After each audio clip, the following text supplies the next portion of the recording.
flight attendant told him this seat isn't for you, so he pulled $600 in airline investment. Marcus Williams was the kind of man who wore success on his sleeve, a quiet confidence that needed no flashy display. But one fateful afternoon, he boarded a routine flight that would change everything. Standing near a row of plush, first-class seats, a flight attendant's cool, dismissive voice shattered his composure. "Sir, this seat isn't for you." Those words, laced with prejudice, ignited a chain reaction no one could have anticipated.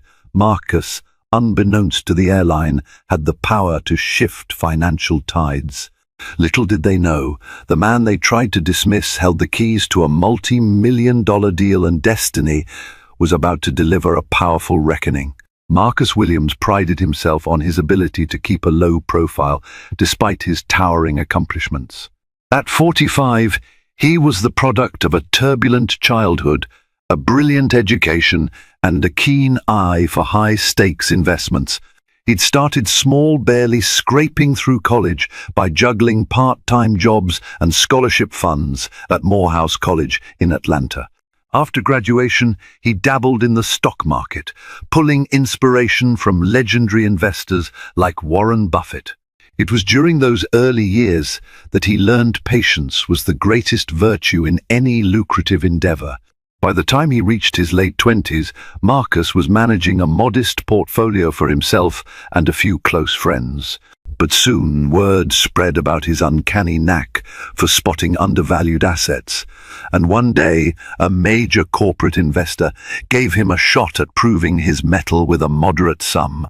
Within a few years, that humble sum multiplied exponentially, skyrocketing Marcus's reputation to near mythic status in certain financial circles.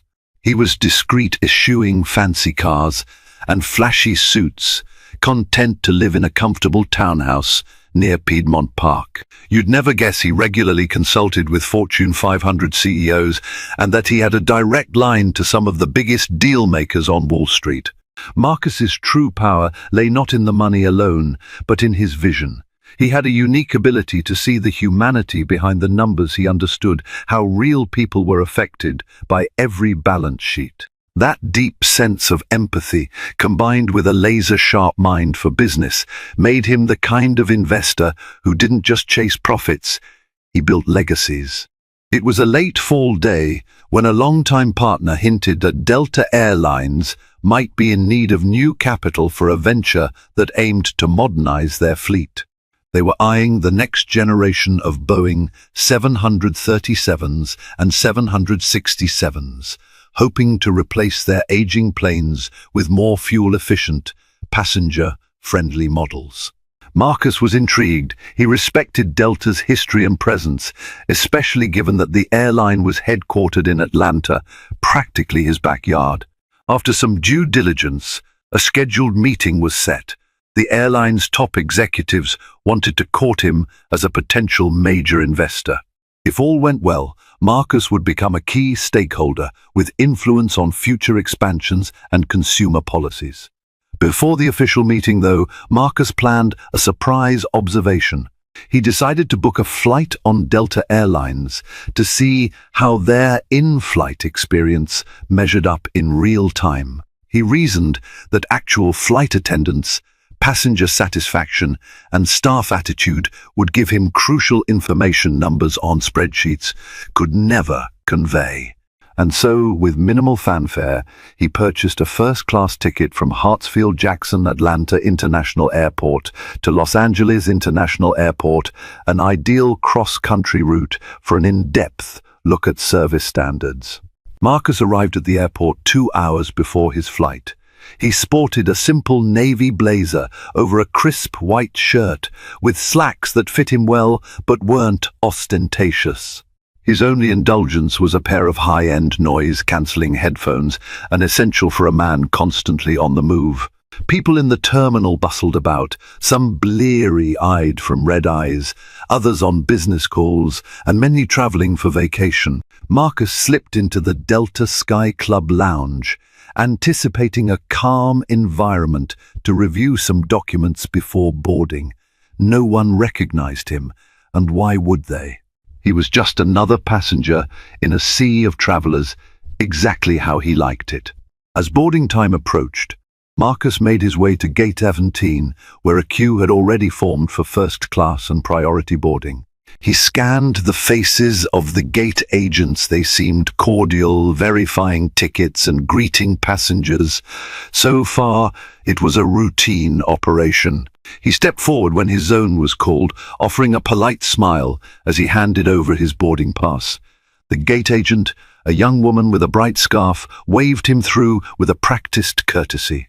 "Enjoy your flight, Mr. Williams," she said, with a pleasant note in her voice. Marcus nodded his thanks and proceeded down the jet bridge, noticing the crisp chill of the air conditioning mixing with the faint smell of fuel. Inside the cabin, the flight was a Boeing 767 with a two-cabin layout, first class and economy. Marcus located his seat, 2A, a spacious leather seat beside a window with a small divider. A kindly older woman was settling into 2C. Marcus offered her a respectful greeting, stored his carry-on overhead, and took his seat. "Hello, dear," the woman said pleasantly. She reminded Marcus of a favorite teacher from childhood. "Afternoon," Marcus responded warmly. He began to situate himself, powering down his phone as directed, giving a quick glance around. A flight attendant walked by, carefully stowing a tray of pre-departure beverages. A second flight attendant was behind her, tall, with her hair in a tight bun, and wearing the signature red Delta uniform. Marcus could tell from her name tag that her name was Lisa. She had the poised posture of a long-time cabin crew member. Her eyes darted around as she mentally checked seat numbers, passenger head counts, and overhead bin space. For a brief moment, her gaze landed on Marcus. Their eyes met, and something flickered across her face.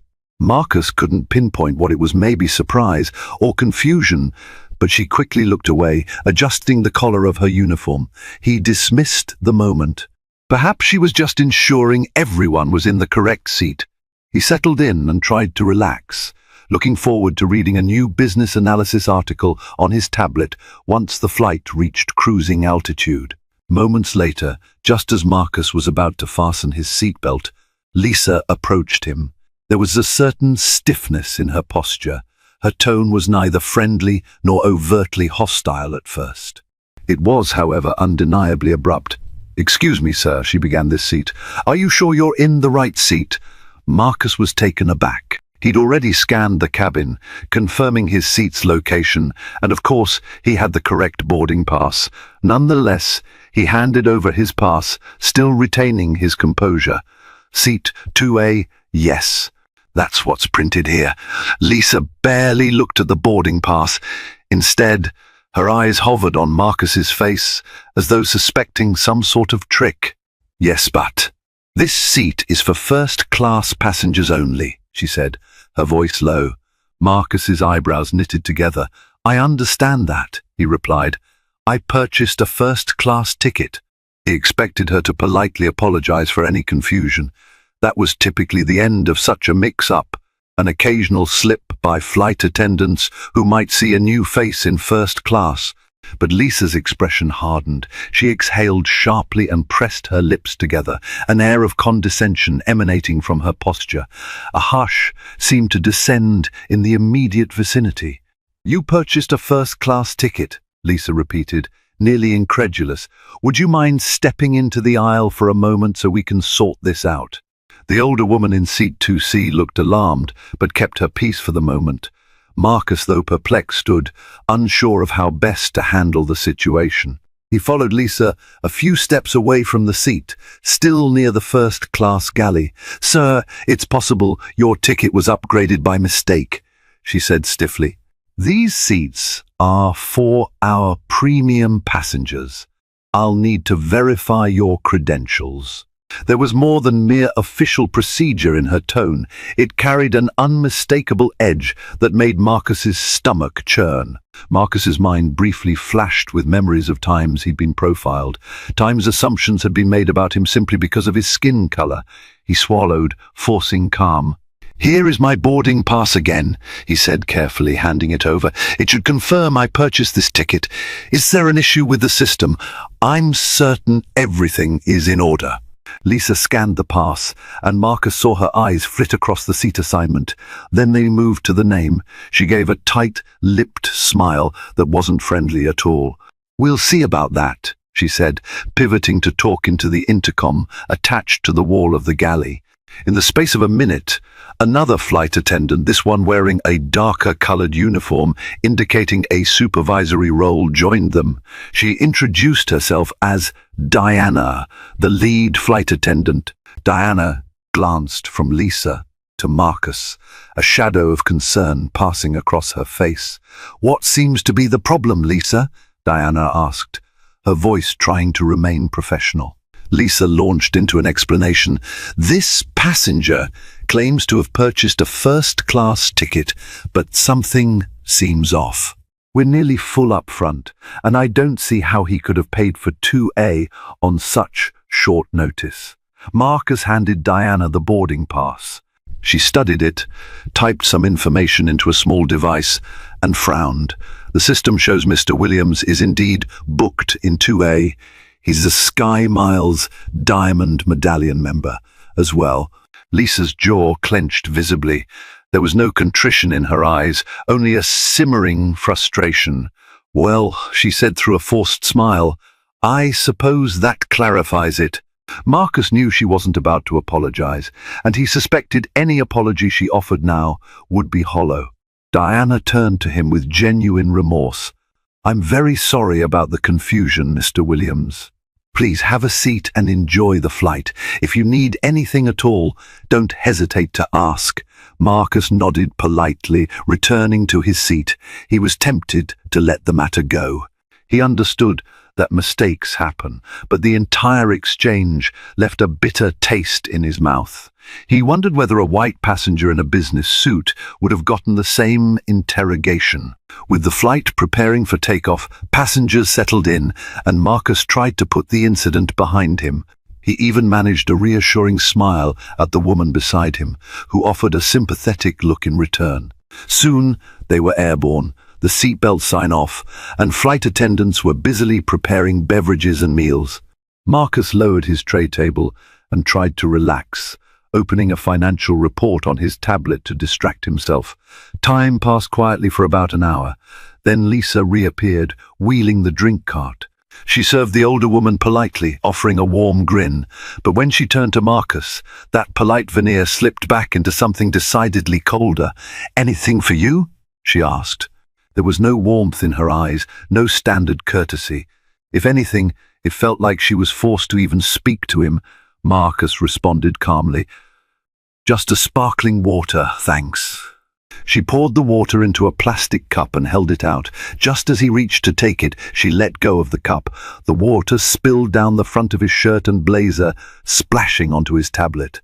A shocked gasp rose from the older woman, and Marcus quickly retrieved a napkin to blot at his clothes, while Lisa fumbled for her own stash of paper towels.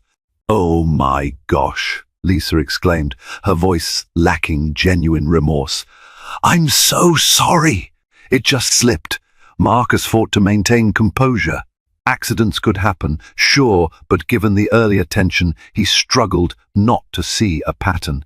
He dabbed at his shirt, feeling everyone's eyes on him. Lisa offered a few token pats with paper towels and then left abruptly, returning to the galley with the cart, leaving him half-soaked in the middle of first class. Diana, noticing the commotion, returned to Marcus's seat to apologize. She handed him fresh towels and offered to cover the cost of dry cleaning.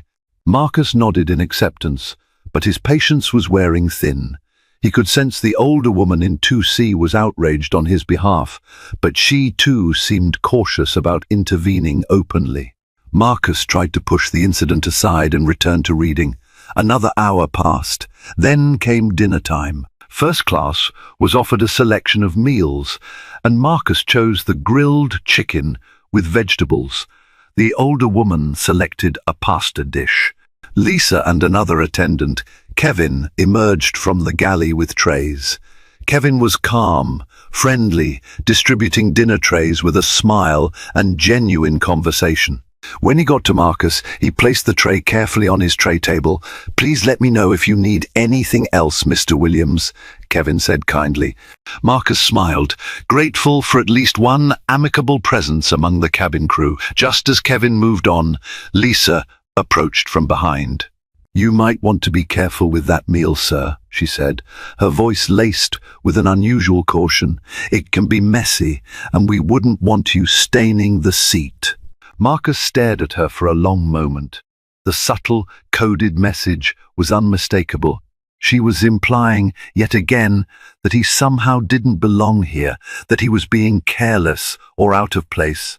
The remarks stung more deeply than he cared to admit. He lowered his voice. "I'm quite capable of eating dinner without incident," he said, fighting to stay composed. "Thank you for your concern." Lisa turned on her heel and returned to the galley without another word. The older woman in 2C leaned over, her eyes filled with empathy. "I'm sorry you're going through this, dear," she whispered. "I've flown Delta for years, and this is not normal. I hope you'll report her. That's not right, what she's doing." Marcus nodded, inhaling slowly. "I just want to get through this flight," he confessed. "But I appreciate your concern." In the back of his mind, though, he couldn't let it go.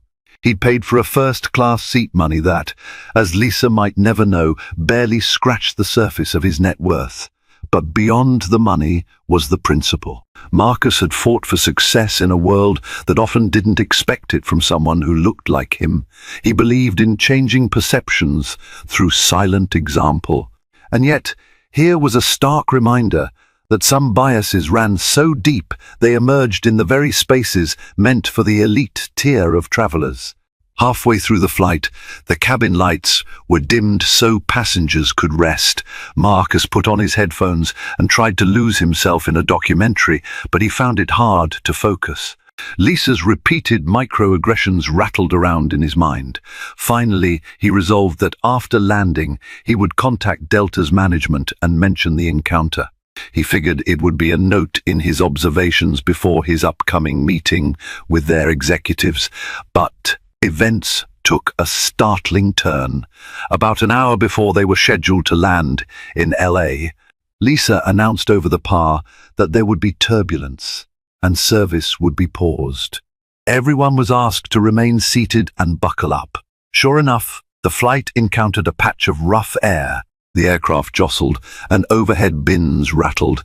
Marcus felt the typical adrenaline rush that comes with turbulence, but he generally remained calm. Then, about 5 minutes later, the plane leveled out, and the seatbelt sign blinked off. Passengers began to stir, some heading for the lavatories. Marcus needed to stretch his legs.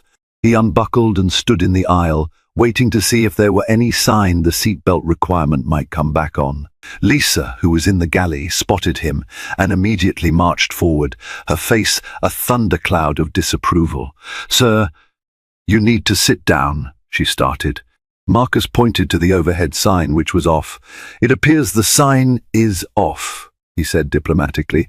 "I just want to stretch." She snapped. "You're creating a disturbance. The captain wants everyone seated." It wasn't true, or at least the sign indicated otherwise. Before Marcus could respond, Lisa did something truly outrageous. She pressed the intercom and announced that a passenger was refusing to comply with crew instructions. Her voice blared through the cabin, referencing an unruly passenger and how flight attendants might have to intervene. An unsettled murmur spread among the travelers, and heads turned toward Marcus. The older woman in 2C stood up in his defense. "He's not unruly," she exclaimed. "He's just standing. This is ridiculous." Diana, hearing the commotion, rushed over. Marcus felt his heart pounding in anger and disbelief. Lisa was escalating the situation to a dangerous level, painting him as a potential threat. In a post-9/11 world, accusations of being an unruly passenger on an airplane could carry serious consequences. Diana's eyes flashed with alarm. "What's going on here?" she demanded, looking at Lisa, then at Marcus. Lisa cut in before Marcus could speak. "He refuses to sit," she said sharply. "He's ignoring FAA regulations." Marcus clenched his fists at his sides, struggling to remain composed. "The seatbelt sign is off," he said softly. "I am not causing trouble. I was only stretching my legs." Diana's gaze darted to the sign, verifying Marcus's statement. With a glare at Lisa, she ushered Marcus back to his seat, politely urging him to wait just a little longer to move about. Marcus complied, though the injustice of the situation pulsed like a drumbeat in his temple. For the remaining hour of the flight, the atmosphere in the cabin was tense. Lisa avoided Marcus's section entirely. Kevin took over the final beverage service, apologizing again for any inconvenience. Diana hovered near the front, occasionally whispering something to Lisa that Marcus couldn't hear. The older woman in 2C gave Marcus a sympathetic pat on the arm, quietly offering her contact information in case he needed a witness statement later. Finally, the plane touched down at LAX. The captain welcomed everyone to Los Angeles, giving the usual announcements about local time and gates. Marcus let out a long, silent exhale. He was relieved to have the ordeal behind him, but also deeply unsettled by what had transpired. When the seatbelt sign went off, passengers rose to gather their belongings. Some of them cast uncertain looks Marcus's way. Perhaps they were unsure whether he was truly a troublemaker or just a victim of the flight attendant's strange vendetta. As for Lisa, she stood near the forward doors with her arms crossed. Marcus approached, intending to speak calmly, but before he could open his mouth, she turned her face away in a blatant snub. He decided there was no point in a confrontation. Instead, he quietly told Diana that he appreciated her professionalism and apologized if the flight had been stressful. She shook her head. "This shouldn't have happened," she said softly. "I'm sorry, Mr. Williams." Marcus forced a polite smile, took his carry-on, and stepped off the aircraft into the gateway at LAX. One thing was certain, that flight had given him more than enough data for his upcoming meeting with Delta's executives. A few days later, Marcus found himself in a sleek conference room at Delta Airlines corporate offices in Atlanta, ironically not far from the very airport he had departed from. The meeting was scheduled as a preliminary discussion about investing a significant sum, something in the ballpark of $600 million, to support Delta's next phase of fleet upgrades and route expansions. Marcus had come prepared with detailed financial models, a thorough analysis of Delta's route profitability, and new ideas for in-flight innovations that could enhance the passenger experience. However, at the forefront of his mind was the memory of Lisa's blatant discrimination. While he didn't expect the entire airline to be judged solely by one employee's actions, it raised concerns about the company culture. If Delta's frontline staff, those who shaped customer impressions, felt comfortable behaving that way, what did it say about management oversight, diversity training, and accountability? Seated across from him were top executives: Robert Finnegan, Senior VP of Finance, Paula Jenkins, Chief Customer Experience Officer, and Mitchell Thompson, VP of Investor Relations. They greeted Marcus warmly, offering a tray of coffee and pastries. Early pleasantries were exchanged, and the conversation naturally shifted to the scope of the potential investment. "I've reviewed the data," Marcus began, "and I see a lot of opportunity for growth. Specifically, your Pacific routes could be expanded with a new fleet. This is something I'm prepared to discuss backing financially." Robert nodded, a wide smile crossing his features. "We're glad to hear that, Mr. Williams. We believe there's a bright future for partnerships between Delta and forward-thinking investors like yourself." But Marcus noticed Paula Jenkins was studying him intently. "Mr. Williams," Paula asked, "I understand you recently flew with us to LAX. Did you have a chance to evaluate our in-flight services?" Marcus took a breath. This was the moment to speak truth. "Yes, Miss Jenkins. I had a very illuminating experience on that flight. Regrettably, it wasn't entirely positive. I encountered service that was not only subpar, but explicitly discriminatory. A heavy silence descended over the room. Mitchell Thompson cleared his throat. "We'd appreciate if you'd elaborate, sir." Marcus recounted the incident with detail. He explained how the flight attendant, Lisa, had questioned his right to be in first class, spilled a drink on him, and publicly labeled him an unruly passenger. He didn't raise his voice. He simply stated the facts. The executives' faces grew increasingly distressed. Paula was the first to speak. "I am so sorry you experienced that," she said, her tone loaded with sincerity. "We have strict policies about equal treatment and non-discrimination. This is not how we want our employees to behave." "We'll launch an immediate investigation," Robert assured him. "It would help if we had the flight details, date, flight number, seat number, so we can identify this flight attendant and take appropriate action." Marcus slid an envelope across the table containing all the pertinent information and also included contact details for the woman in 2C who had witnessed the entire ordeal. The executives exchanged grim looks.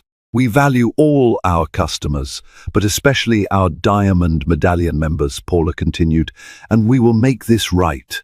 On behalf of Delta, I deeply apologize." A part of Marcus appreciated the quick contrition, but he also wanted to see real change, not just lip service. "I understand that no company is perfect, but this situation highlights something deeper.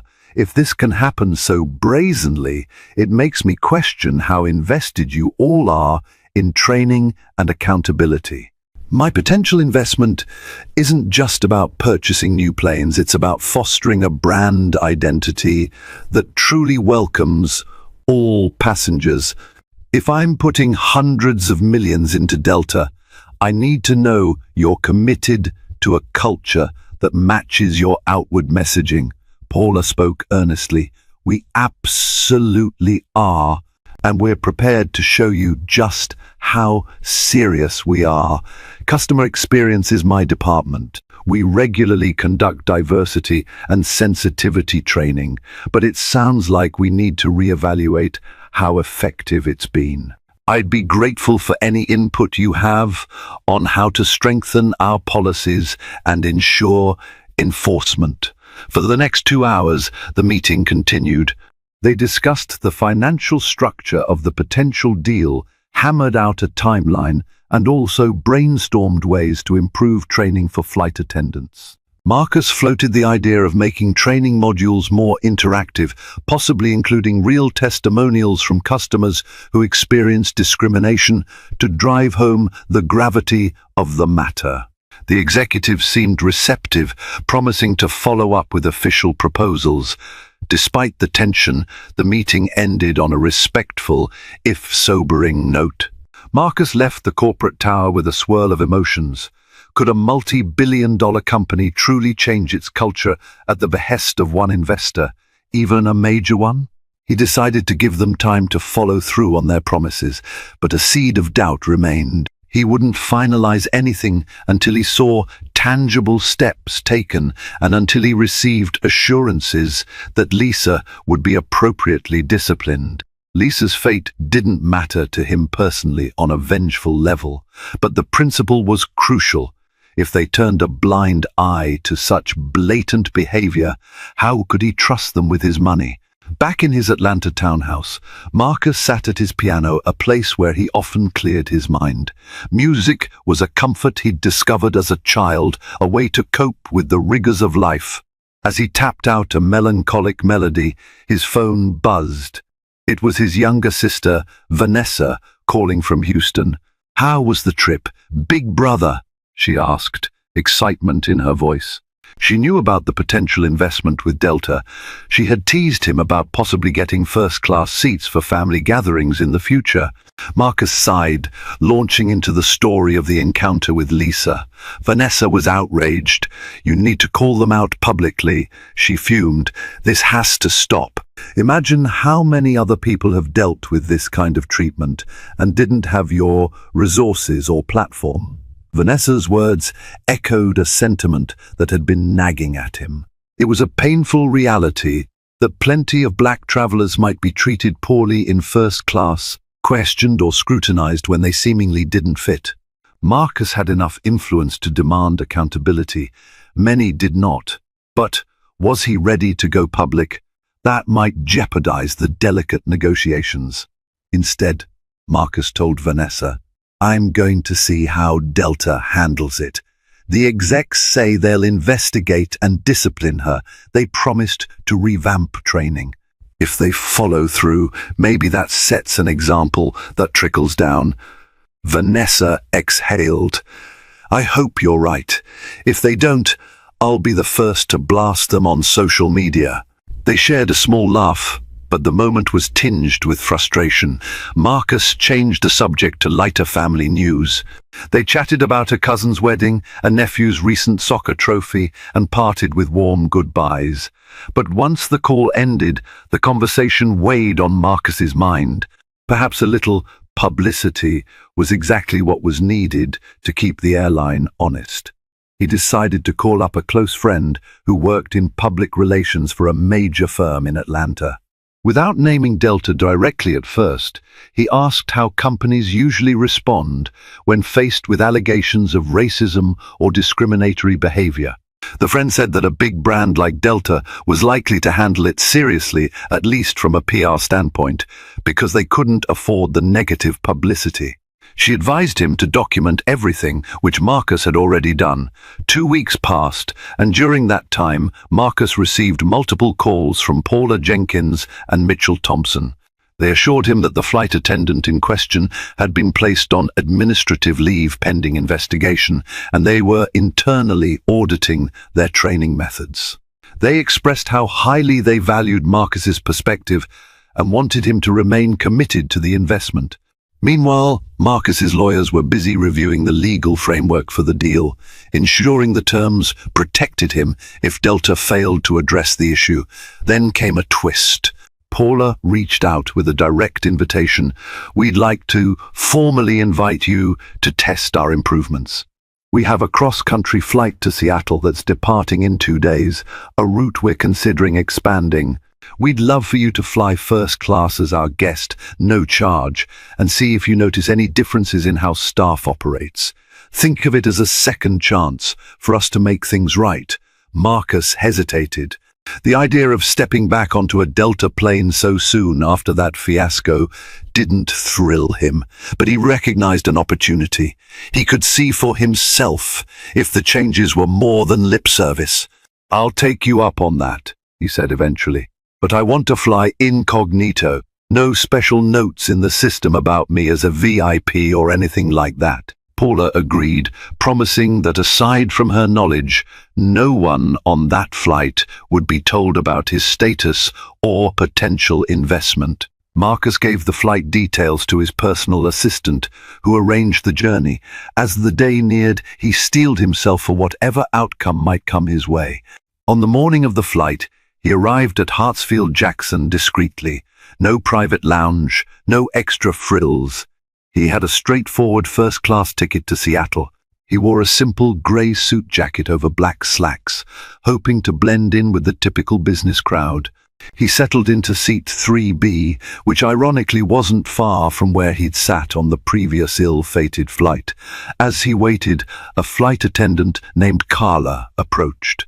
She had a warm smile that reached her eyes. "Welcome aboard, sir.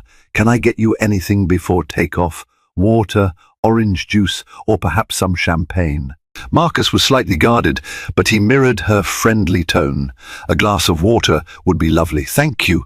Her manner was genuine and devoid of any suspicious glances or probing questions. Marcus tried to let out a breath of relief.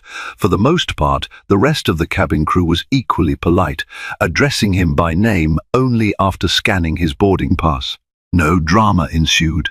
The plane took off and the flight progressed smoothly. Marcus noticed flight attendants being attentive to all passengers, black, white, Asian, Latino, older, younger, and it appeared consistent. He considered that this might be the standard Delta aimed for all along, and Lisa had just been a rotten outlier.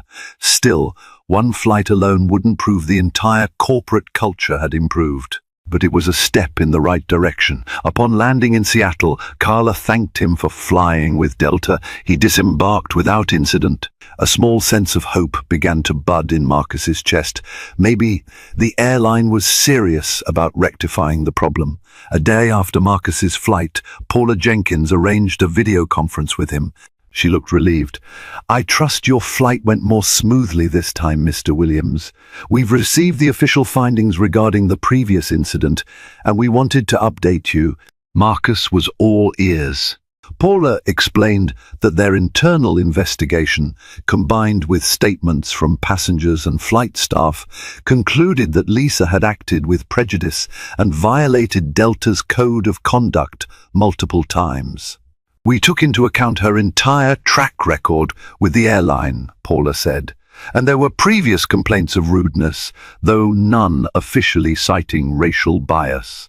Still, the pattern was clear that she targeted certain passengers unfairly." Paula paused, her face solemn. "We've terminated her employment. Additionally, we're instituting mandatory additional diversity and sensitivity training across all levels of our flight operations staff. I hope this demonstrates we're committed to rectifying such behavior." Marcus felt a wave of conflicting emotions, satisfaction that justice was served, but also a pinch of sadness that someone's career had ended. "I appreciate your transparency," he said. "No one likes seeing someone lose their job, but I also can't condone that kind of behavior." "We understand," Paula responded. "We want to reassure you and all our passengers that Delta does not tolerate discrimination.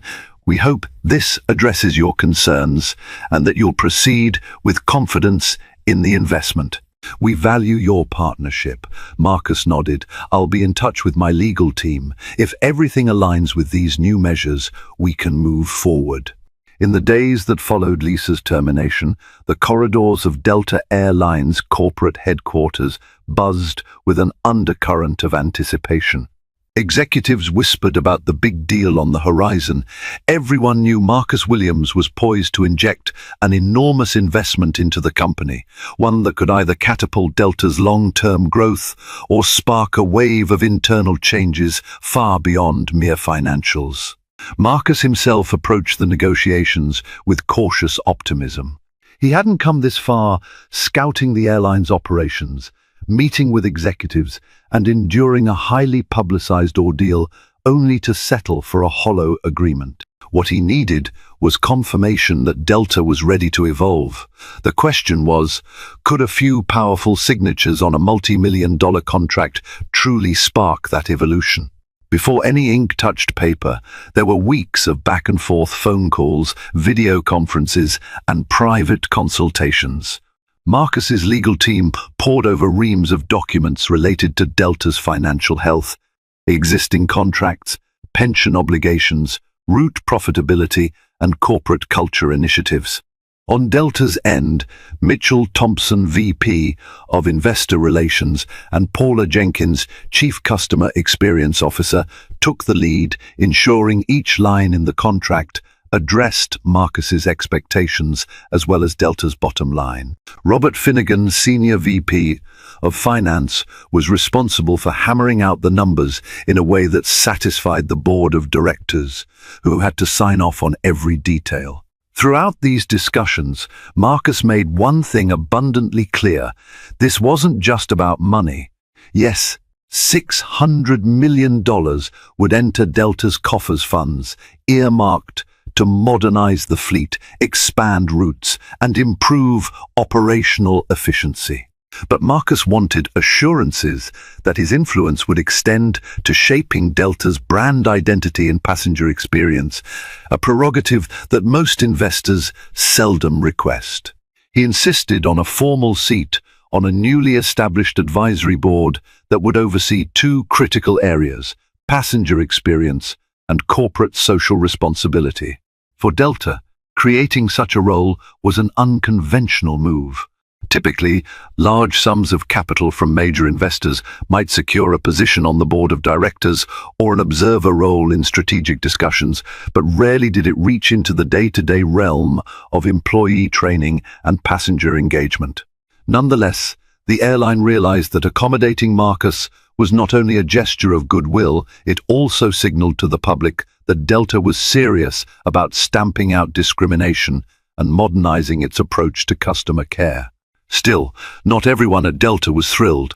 Whispers circulated among mid-level managers who resented the idea of an outsider telling them how to handle their workforce.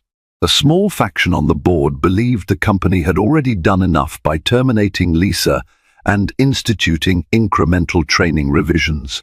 Why invite further oversight? But Paula Jenkins stood firm, reminding her colleagues that the incident with Lisa was symptomatic of a deeper issue.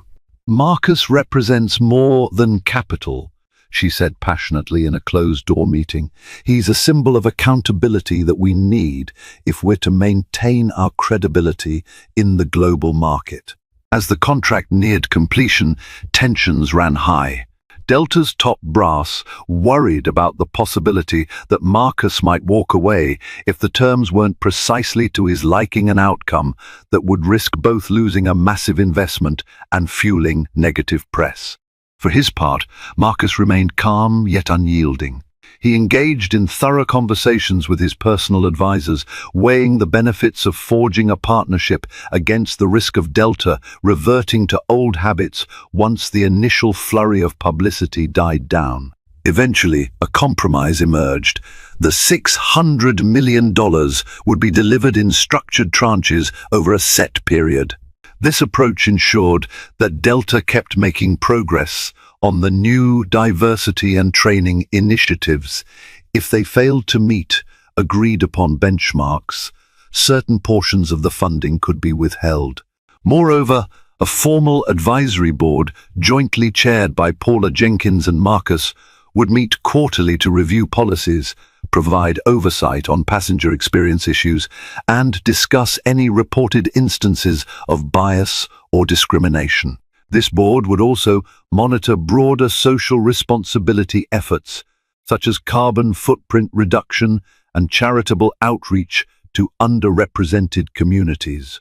When both sides finally reached an agreement, the signing date was set for a sunny Friday morning at Delta's headquarters in Atlanta.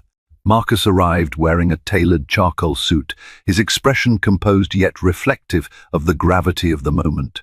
Security guards, corporate staff, and media personnel lined the building's lobby.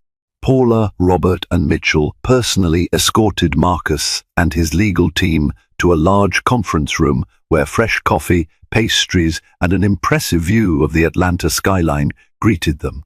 The contract itself was a thick sheaf of documents, bristling with legal jargon references to stock warrants, board member privileges, and performance metrics. Marcus methodically flipped through the pages, pen in hand, while his attorneys nodded their approval. Once the final signature was penned, an electric hush fell over the room. This deal wasn't just an injection of capital.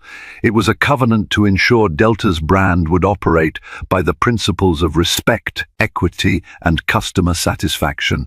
"Welcome to Delta's future, Mr. Williams," Robert Finnegan said, a note of pride in his voice as he extended his hand. Marcus shook it, reciprocating the sentiment with a polite, measured smile. Yet the momentous occasion was far from over. Paula Jenkins had arranged a press conference scheduled for that afternoon. The media had already caught wind that Delta was announcing a major partnership with an influential investor, but the details had been kept tightly under wraps. By 2 o'clock, journalists, camera crews, and industry insiders packed a modest auditorium adjacent to the conference area, clamoring for a glimpse of the new alliance. Marcus, who generally avoided public spectacle, had steeled himself for the bright lights and prying questions. He knew this press conference was a crucial step in establishing Delta's stance on tolerance, equality, and progress, particularly after the fiasco with Lisa. It was also an opportunity for him to explain, without diving into unnecessary drama, why he'd chosen to invest so heavily in an airline marred by a recent scandal. A hush fell as Paula Jenkins took the podium first. She briefly recounted Delta's proud history, mentioning the airline's deep roots in Atlanta and its commitment to customer service. Then she segued into the new partnership. Today, Paula announced, her voice resonating through the microphones, we embark on a journey that marries financial growth with ethical responsibility. It is my great pleasure to introduce Mr. Marcus Williams, an investor, a thought leader, and a man whose vision for what travel can be has already begun to shape our future. Marcus stepped forward amid the staccato bursts of camera shutters. The crowd leaned in, sensing a story bigger than mere numbers. Calmly, he introduced himself and elaborated on his investment philosophy, which revolved around companies that aimed not just for profit, but also for measurable social impact. He refrained from detailing the Lisa incident publicly, choosing instead to say that his partnership with Delta began with a moment of concern, one that the airline responded to swiftly and decisively. He praised Delta's willingness to address issues of bias within its ranks, noting that a company's true character is revealed by how it confronts uncomfortable truths. As we move forward together, Marcus concluded, it is my sincere hope that Delta becomes a global model for equitable treatment, exemplary service, and genuine care for every passenger who steps onto their planes. This partnership isn't just about finances. It's about a shared vision of what air travel can look like when we do right by each other. The audience erupted in applause. Several reporters immediately jotted down notes, eager to capture every word for a headline or a soundbite. The synergy between Marcus's calm gravitas and Delta's newly reinforced moral stance felt palpable in the room. As the event wound down and journalists filed out, Paula Jenkins approached Marcus, her eyes shining with relief and gratitude. That was wonderful, she said, barely containing her excitement. Thank you for your candor and for framing everything in a way that emphasizes the future rather than dredging up the past. Marcus exhaled, feeling the weight of the cameras finally lift off his shoulders. I'm cautiously optimistic, he admitted. You've taken steps that few companies are willing to take. But we both know the real test is in the follow-through. I'll be holding you to the commitments we made today. Paula smiled, and there was no mistaking the resolve in her expression.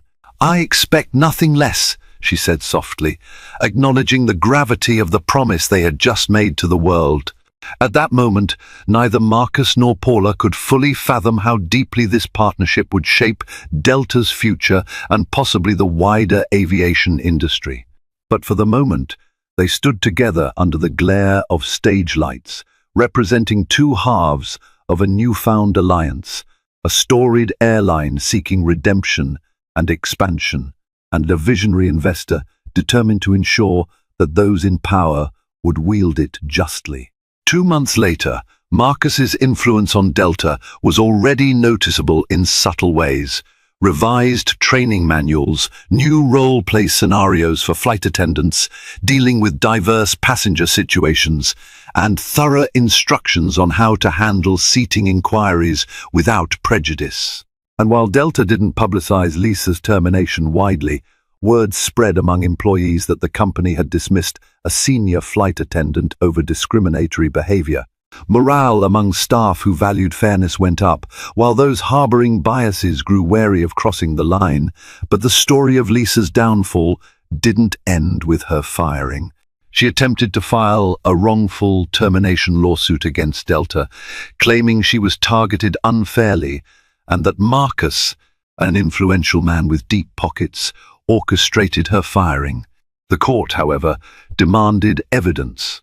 Delta's legal team, armed with passenger testimonies, Lisa's track record, and the airline's code of conduct policies, easily demonstrated that Lisa's repeated violations were the reason for her dismissal. The judge not only ruled in Delta's favor, but also noted the egregious nature of Lisa's behavior, chastising her for attempting to exploit the legal system.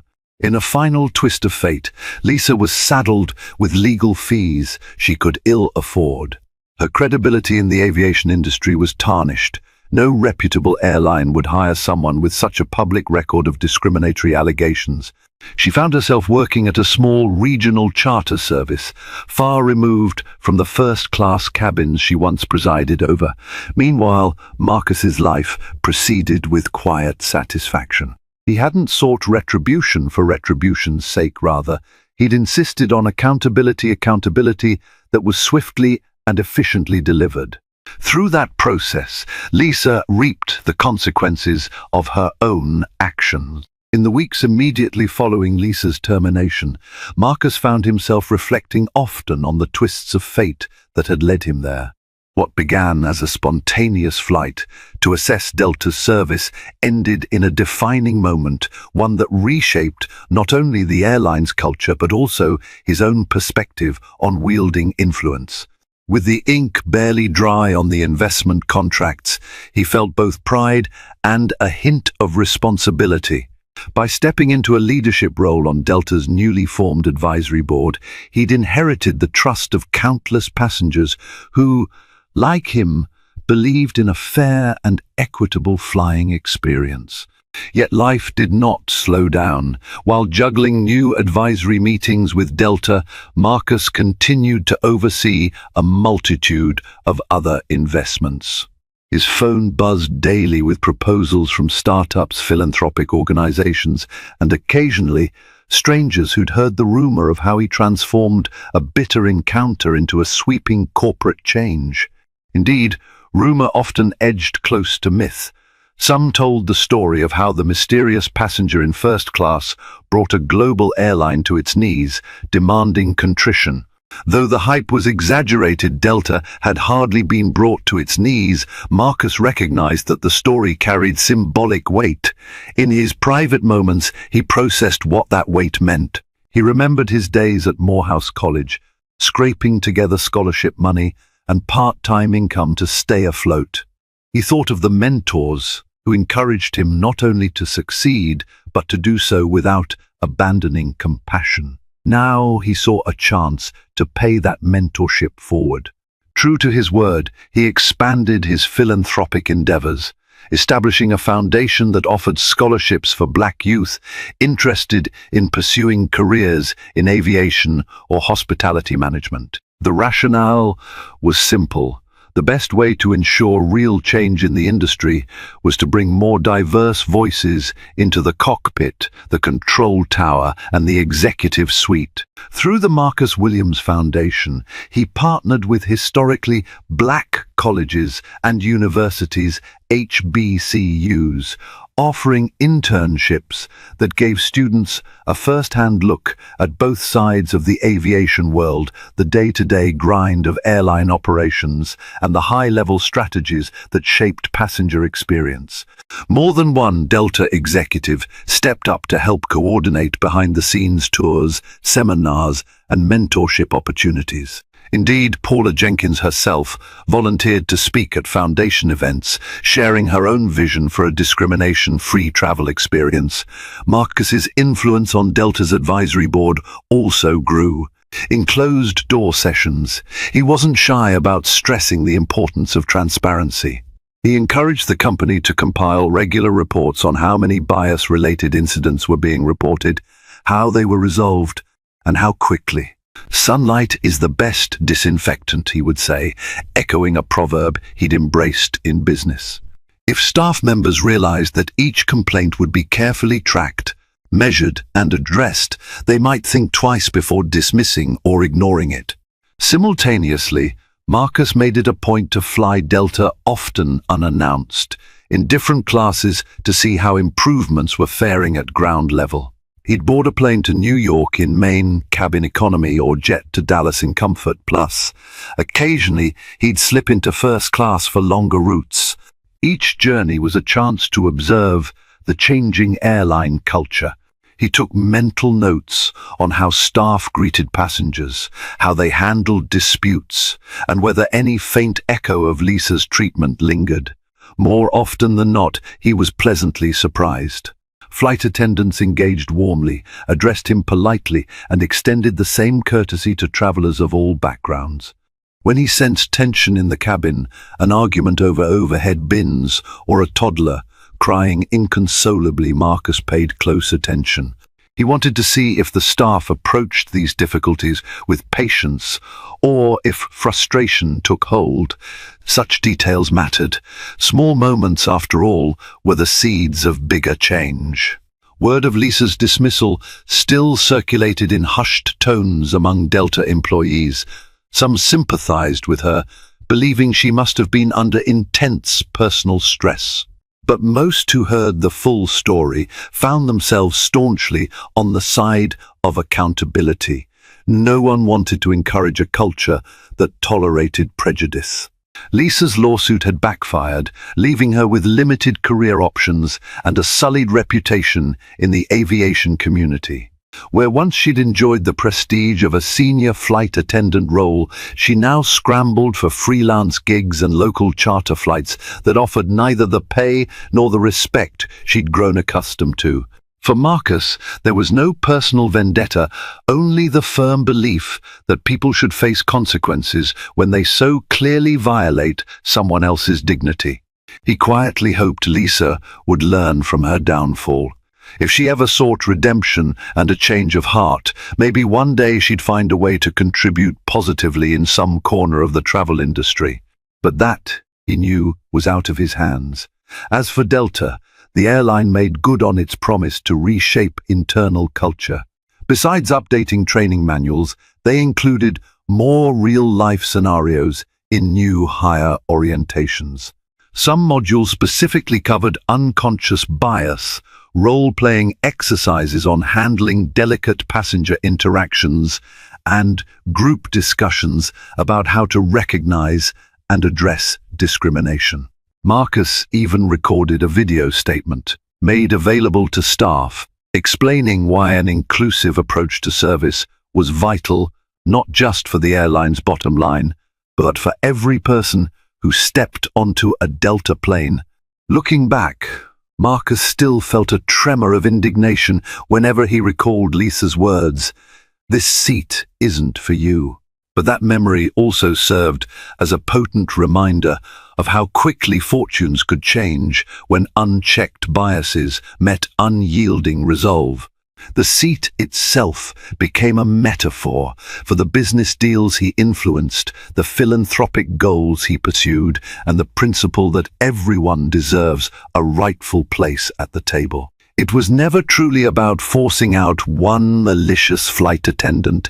It was about ensuring that anyone, of any race or background, could occupy those seats with the confidence that they indeed belonged. And so, in the comfortable quiet of his study or the bustling corridors of airport terminals, Marcus carried the lesson forward.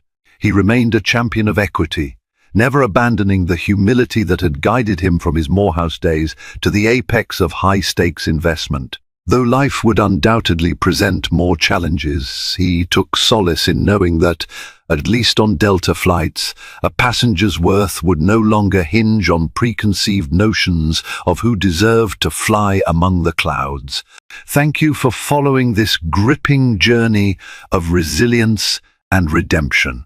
Marcus's story reminds us that sometimes even the simplest moments, a seat on an airplane, can be powerful turning points that spark meaningful change.